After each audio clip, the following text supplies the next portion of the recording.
और वहां बहुत सारे मौन साधु खड़े थे, काले चोगों में, आंखों में गहराई और चेहरे बिना भाव के। कोई कुछ नहीं बोल रहा था, बस एवलिन को देख रहे थे। वो खुद को हिला नहीं पा रही थी, उसका शरीर जैसे जकड़ लिया गया हो किसी अनदेखी शक्ति ने। सिर्फ उसकी सांसें चल रही थीं, तेज, घबराई हुई। उस कमरे की दीवारें पत्थर की थीं, हर दीवार पर अजीब प्राचीन प्रतीक खुदे हुए थे, और छत पर बना था एक उल्टा क्रॉस।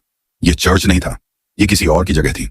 सामने एक बड़ा सा दायरा था, काले रंग का, और उसके बीचों बीच रखा गया था एक पत्थर का कटोरा। कटोरे में नीली आग जल रही थी, पर आग जलने की कोई आवाज नहीं थी, बस एक अजीब सन्नाटा। फिर एक साधु आगे आया, उसके हाथ में एक चमकती छड़ी थी, और उसी क्षण एवलिन के पेट से दर्द की लहर उठी। बच्चा आ रहा था, लेकिन यह कोई सामान्य जन्म नहीं था। कोई चीख नहीं, कोई रक्त नहीं, बस एक गहरी अजीब ऊर्जा कमरे में फैलने लगी। उस बच्चे ने जन्म लिया, और जब सभी ने उसे देखा, सांसें रुक गईं। बच्चे की त्वचा सामान्य थी, लेकिन उसकी आंखें पूरी तरह काली, जैसे कोई गहराई हो जो तुम्हें खींच रही हो, निगल रही हो। साधुओं ने उसे उठाया और नीली आग के कटोरे की ओर बढ़ने लगे। वो बच्चा बलिदान के लिए नहीं, वो दरवाजा खोलने की चाबी थी, एक ऐसा दरवाजा जो नरक से जुड़ता था। लेकिन तभी कुछ हुआ।